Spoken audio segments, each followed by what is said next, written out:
Andy Warhol. A can of soup, a bottle of Coca-Cola, a movie star, and paintings sold for millions of dollars. At first glance, what could any of these possibly have to do with art? For centuries, painters portrayed kings. They painted mythological heroes. They depicted religious scenes. They searched for the perfect beauty of the human body. Then one man came along and turned all of those traditions upside down. He brought the supermarket shelf onto the walls of museums, and he asked one of the most controversial questions in art history. If an object that everyone uses every day represents the shared experience of millions of people, why can't it be art? Some saw him as a genius. Others dismissed him, saying I could do that too.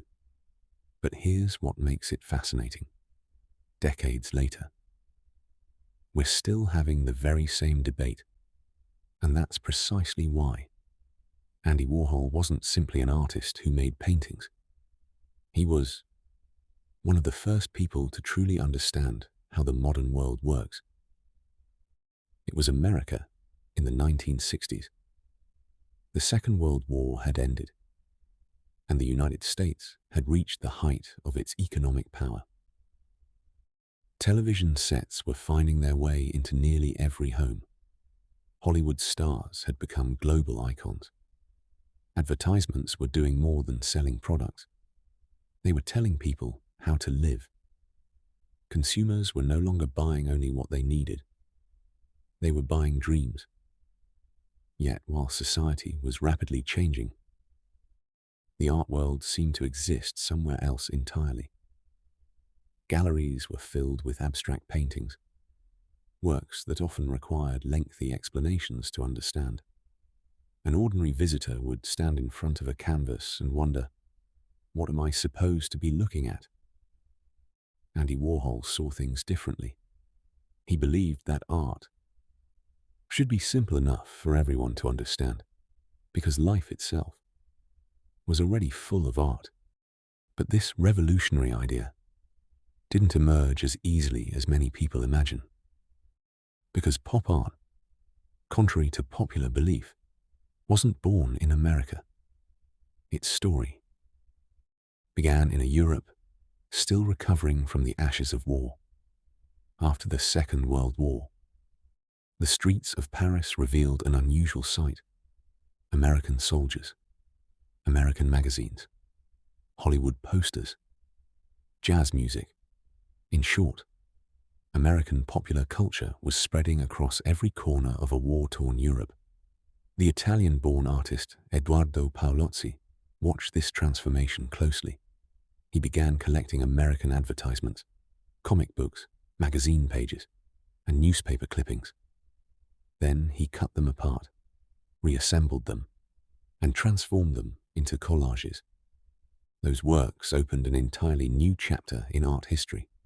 For the first time, the ordinary images of everyday life had become the central subject of fine art. The idea quickly spread to Britain. Artists like Richard Hamilton embraced advertisements, bodybuilders, household appliances, and consumer culture as worthy artistic subjects. But even then, pop art had yet to capture the world's imagination. For the movement to truly explode, it needed one extraordinary figure, someone who understood advertising, who understood marketing, and who instinctively knew what people loved to look at. That person was still just a child who would spend much of his early life battling illness, while enduring relentless bullying from his classmates. No one could have imagined that the quiet, withdrawn boy would one day become one of the most recognizable faces in the history of art. In August 1928, in the industrial city of Pittsburgh, Pennsylvania, the fourth child of a poor Slovak immigrant family was born. His name was Andrew Warhol. The world would later come to know him as Andy Warhol. At the time, No one could have imagined that this quiet little boy would one day change the course of modern art, because Andy's childhood was less a story of success than a story of survival. At a very young age, he developed a rare neurological disorder. The condition caused involuntary muscle movements, making everyday life unusually difficult. On top of that, a skin condition and his physical appearance made him an easy target for cruel classmates. They gave him insulting nicknames, excluded him from their games, and constantly reminded him that he didn't belong. For a child, few experiences are more painful than that kind of loneliness. Yet sometimes, life's greatest hardships become the beginning of an entirely different path.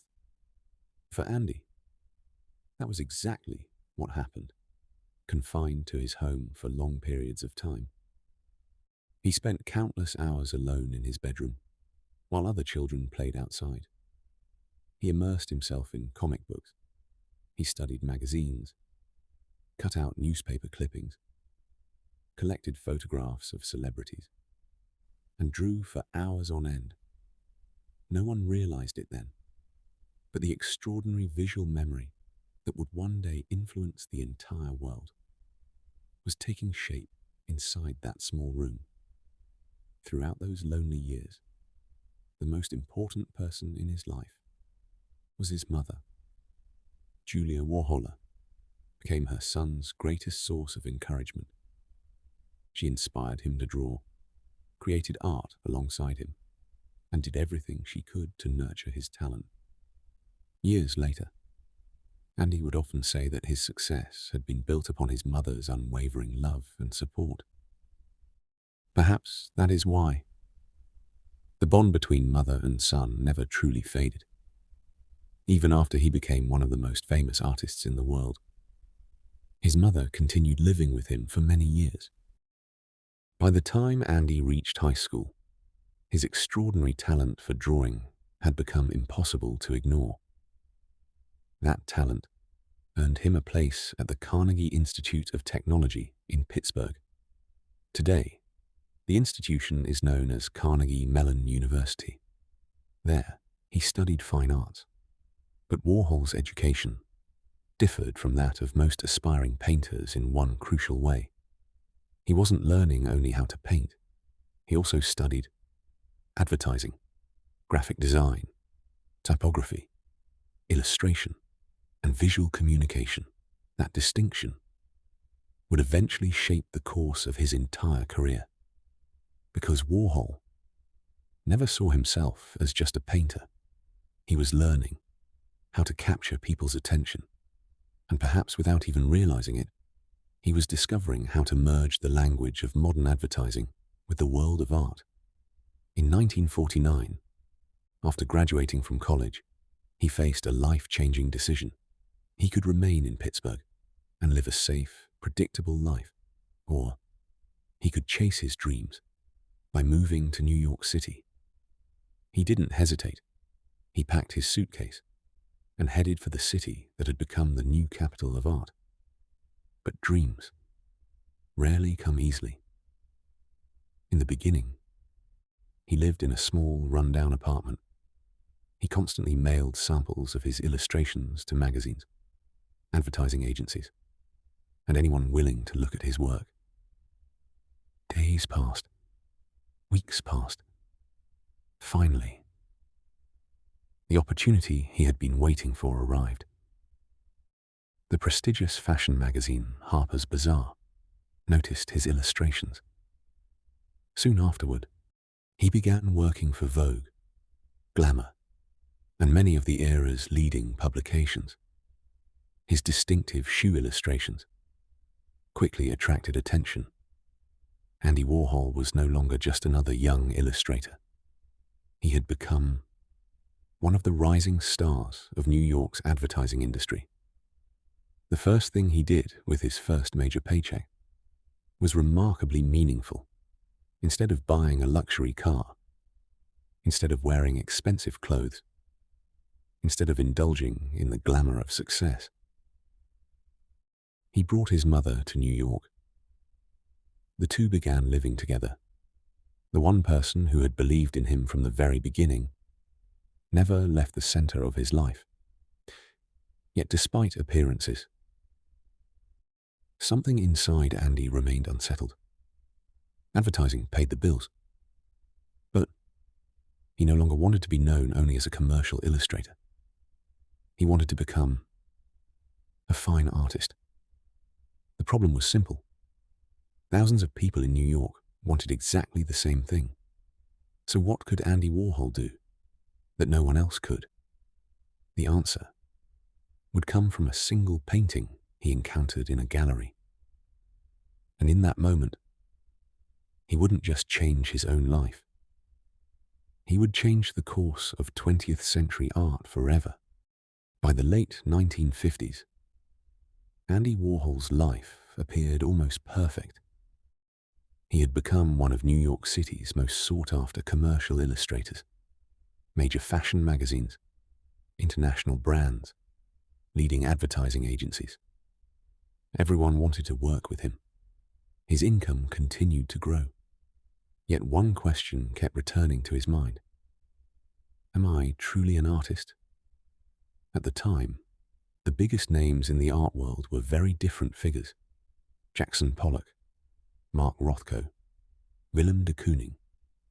Abstract expressionism dominated the galleries. Art had become something that seemed increasingly inaccessible.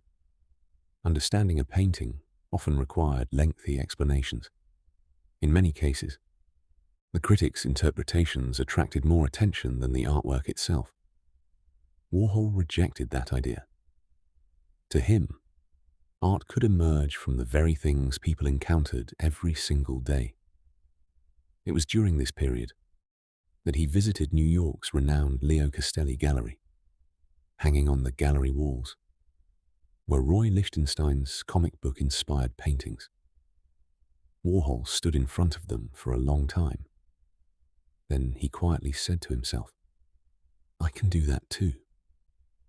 It wasn't a statement of arrogance. It was a moment of realization. After all, Warhol had spent years working in advertising. He understood what people looked at, which colors captured attention, why certain images stayed in people's minds, perhaps better than anyone else in that gallery. At that very moment, he made his decision. He would no longer be an advertising illustrator. He would become an artist. But he would do it in a way no one had ever dared before. Warhol's first question was simple. What do Americans love the most?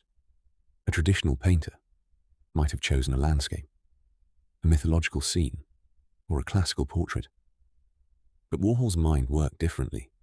He thought like a marketer, because he believed that art should be immediately understood as by the people who looked at it. He began by painting comic book characters. Then, one of America's greatest cultural icons, Elvis Presley. Elvis wasn't merely a singer. He was the embodiment of the American dream. Warhol's portraits didn't simply depict a man. They portrayed a phenomenon, but his greatest idea was born during an ordinary lunch. For years, Andy Warhol's mother had served him the very same soup, Campbell's soup, a simple canned soup found in nearly every American household. Affordable, convenient, and instantly recognizable.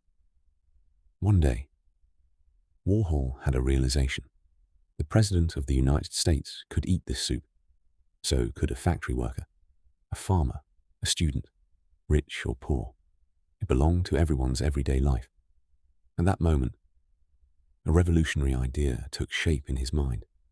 If art is meant to reflect people's shared experiences, then Campbell's soup deserved a place in art as well.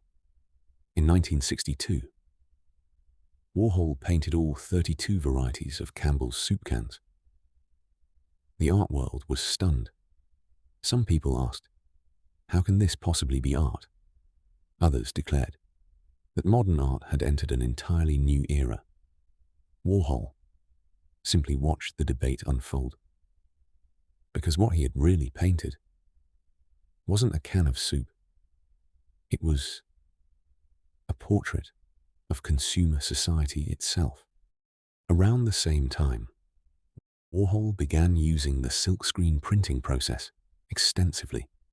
Silkscreen printing made it possible to reproduce the same image over and over again.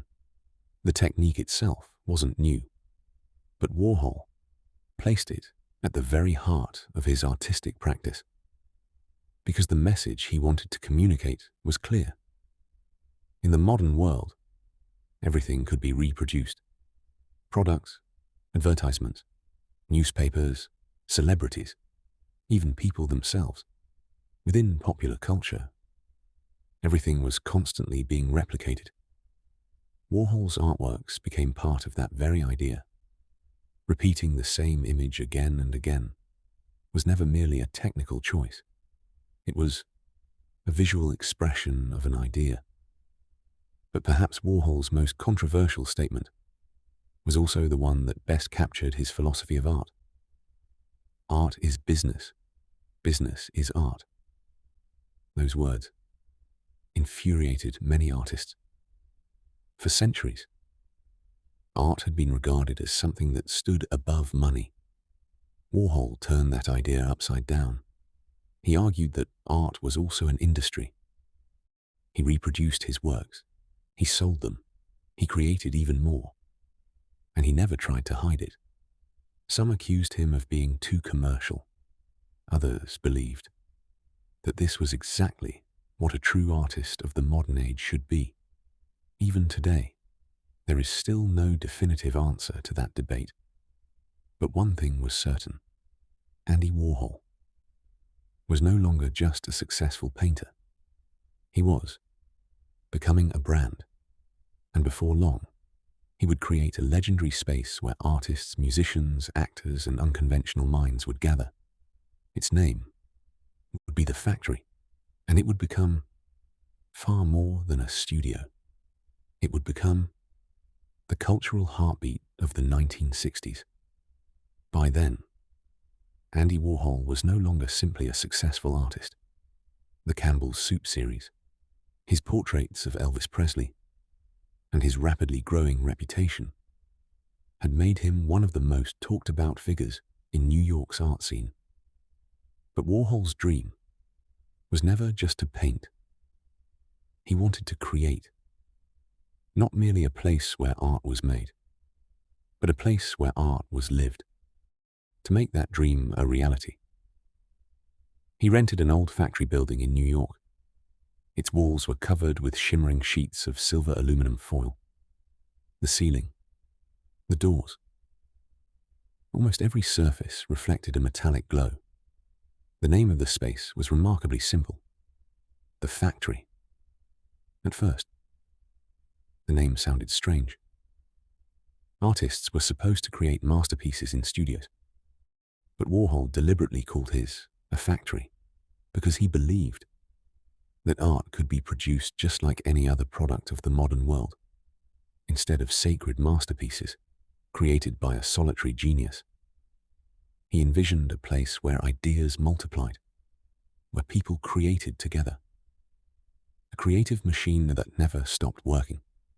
That was exactly what the Factory became. But what made it legendary wasn't its silver walls. It was the people who walked through its doors. The Factory was nothing like a traditional artist's studio. It wasn't only painters who gathered there. Musicians, actors, photographers, poets, drag performers, models, figures from New York's underground scene, and countless people who had been pushed to the margins of society found a place where they truly belonged. Perhaps the loneliness Warhol had endured as a child made him feel connected to them, because he too had once been an outsider. That was why the Factory became more than a workspace. It became a world of its own. Warhol wasn't producing only paintings there. The cameras were always rolling as well. Throughout the 1960s, he created dozens of experimental films. These works, seen before. In one film, he pointed a camera at the Empire State Building and filmed it for hours, with almost no movement at all. In another, he simply recorded a man sleeping for hours. In yet another, he focused on a single face, holding the shot for an extraordinary length of time. Today, these experiments may seem surprisingly ordinary, but at the time, they challenged every assumption about what cinema could be. For Warhol, the goal wasn't to tell a story. It was to transform the viewer's perception of time itself. He wanted people to ask a simple, yet profound question. What is truly fascinating? Movement itself, or the things we choose to look at? However, the influence of the Factory extended far beyond cinema.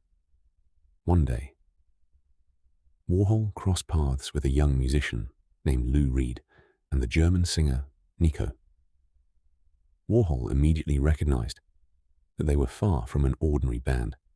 He decided to support them. He became the producer of their debut album, and he designed its now iconic cover. At first glance, it featured nothing more than a yellow banana. But this was no ordinary album cover. The banana peel could actually be peeled away. As people interacted with the cover, they became part of the artwork itself. Today, that unforgettable design remains one of the most celebrated album covers in history, and it perfectly captured Warhol's philosophy of art. Art wasn't simply something to look at, it was something to experience. The band Warhol championed was called the Velvet Underground. Although they achieved little commercial success in their early years, they would go on to become one of the most influential bands in the history of rock music. From David Bowie to the punk movement, countless musicians drew inspiration from them. By then, Warhol's influence could no longer be felt only inside art galleries. It had become part of music history as well. Before long, the Factory became one of New York's most fashionable gathering places. Many of the era's most fascinating personalities gravitated toward Warhol. But fame often brings danger with it. The doors of the Factory were open to everyone, and as more and more people came through them, maintaining control became increasingly difficult. Endless parties, complicated relationships. The free-spirited world Warhol had created slowly descended into chaos, and from within that chaos, one person would emerge who would change Warhol's life forever. Her name was Valerie Solanas. Once a familiar face at the Factory, she would soon become the greatest turning point between life and death in Andy Warhol's story. The year was 1968, and everything changed for Andy Warhol. By then, the Factory was no longer just an artist's studio. It had become one of New York City's most famous meeting places. Dozens of people walked through its doors every single day. Yet, among the crowds, there was one woman whose disappointment was slowly turning into rage. Her name was Valerie Solanas, had endured a deeply troubled childhood. She spent her life struggling against violence, poverty, and rejection. She dreamed of becoming a writer. At one point, she handed Warhol a screenplay she had written. Warhol, however, never took it seriously. He later claimed that he had either misplaced it or simply hadn't considered it important. To Solanas, this wasn't merely rejection. She believed she had been completely dismissed. Her anger continued to grow. Then, on June 3rd, 1968, she walked through the doors of the Factory. She pulled a handgun from her bag and fired. One of the bullets struck Andy Warhol in the chest. He collapsed instantly. His injuries were so severe that doctors believed his chances of survival were almost non-existent by the time he reached the hospital. After hours of emergency surgery, they managed to save his life. But that day, it wasn't only his body that changed. Something inside him changed forever. After the shooting, Andy Warhol was never the same man again. For the rest of his life, he was forced to wear a specially designed surgical corset to support the damage caused by the bullet. The factory was no longer the open and carefree place it had once been. Its doors were more carefully guarded. Visitors were approached with far greater caution. It was as though the shy, withdrawn child who had once feared other people had quietly returned. Yet, ironically, many of Warhol's most unforgettable works gained even deeper meaning after that moment, because they had always been about death, fame, and the culture of consumption.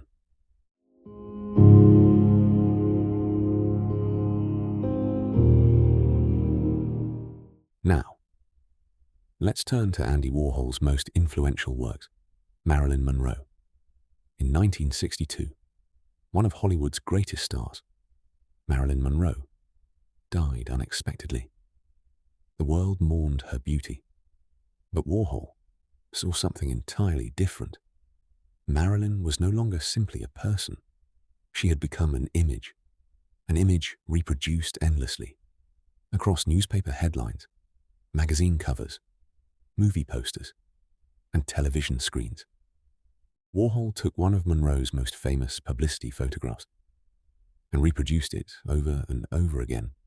With every print, he changed the colors: golden hair, pink skin, turquoise eyeshadow, brilliant red lips. At first glance, the colors seemed playful and glamorous, but beneath that vibrant surface, they were deeply unsettling. Because Warhol's message was simple. Fame slowly strips a person of their true identity.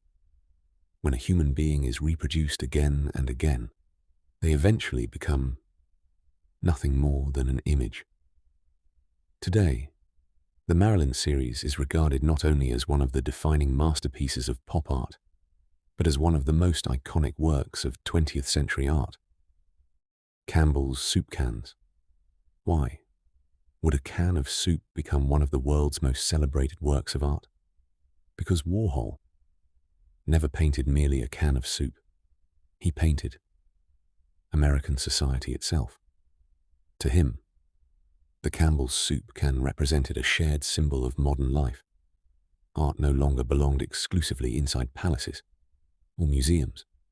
It now lived on supermarket shelves.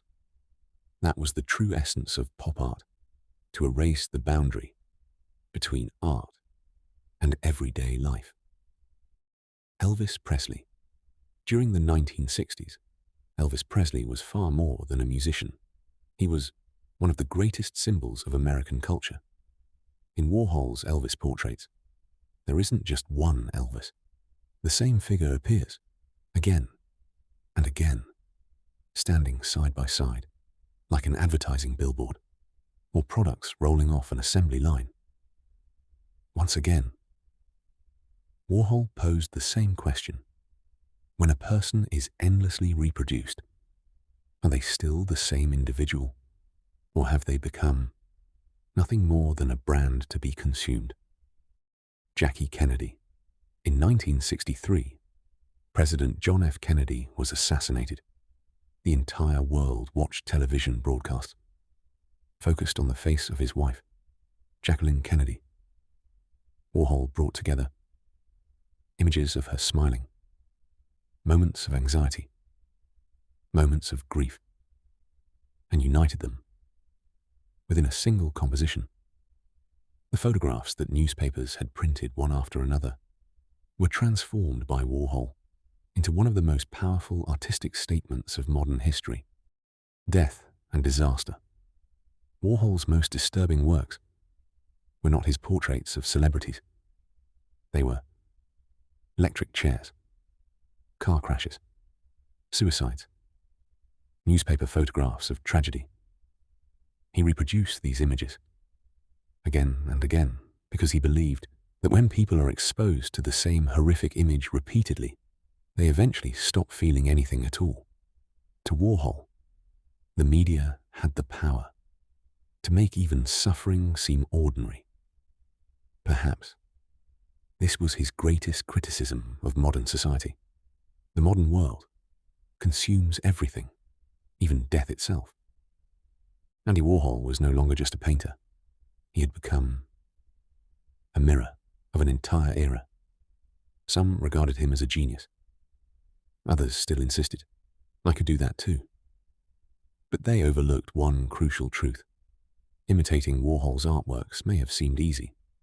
The truly difficult part was being the first person to imagine those ideas. And that was exactly what Andy Warhol had accomplished. Yet, after all his success, one final act still awaited him. A changing art world in the 1980s, declining health, and the unimaginable value his works would attain after his death. The bullets that struck him in 1968 saved Andy Warhol's body, but they changed his life forever. He became more cautious, more reserved, and perhaps for the first time, he confronted his own mortality. Yet he never stopped creating. Throughout the 1970s and 1980s, he continued accepting portrait commissions. Presidents, business leaders, Hollywood stars, musicians, athletes. He portrayed them all in his unmistakable style. Muhammad Ali, Mick Jagger, Michael Jackson, Debbie Harry, Queen Elizabeth II. These were only a few of the many iconic figures immortalized through Warhol's camera lens and silkscreen prints. By then, Andy Warhol was no longer simply a painter. He had become the visual memory of an entire generation. As the 1980s arrived, the art world was beginning to change. New movements were emerging. Young artists were attracting attention. Yet Warhol never stopped collaborating with the next generation. One of them was a young artist at the very beginning of his career, Jean-Michel Basquiat. At first glance, the two seemed to have nothing in common. One was the world-famous artist who had transformed the language of advertising into fine art. The other, a rebellious young painter who had emerged from the streets of New York. Yet the works they created together demonstrated how two completely different generations could meet on the same canvas. That was one of Warhol's greatest strengths. Rather than clinging to the past, he was always looking toward the future. On February 22nd, 1987, Andy Warhol died unexpectedly, following complications after routine gallbladder surgery. He was only 58 years old. His death sent shockwaves through the art world. Many believed he still had so much more to create. He left behind thousands of artworks, hundreds of films, countless photographs, magazines, books, and a legacy that remains essential to understanding modern culture. But perhaps the most remarkable chapter began only after his death. The very works that critics had once dismissed with the words, "Even a child could make that," started selling for hundreds of millions of dollars at auction.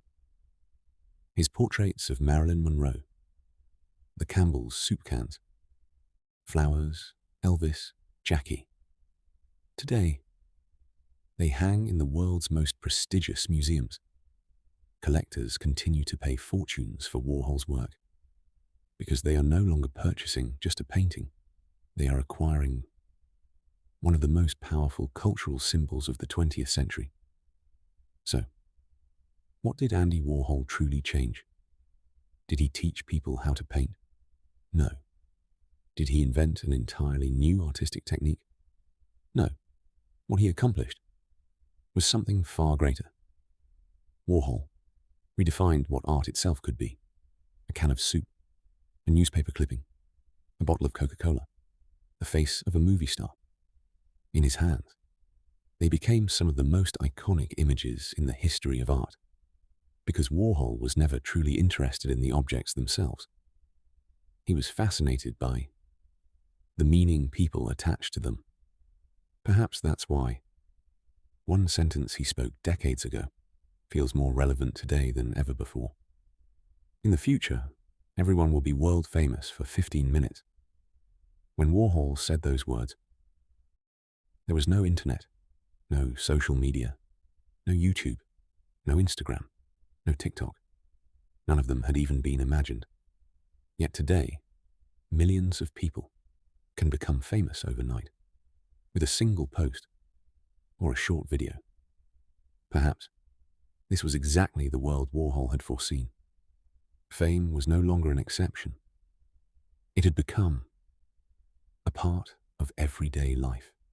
That is why describing Andy Warhol as simply a painter will never be enough.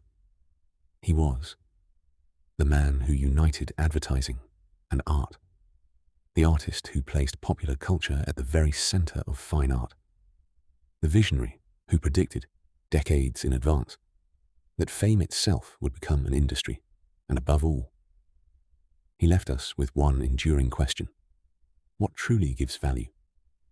To an object, a person, or an image? Is it its beauty?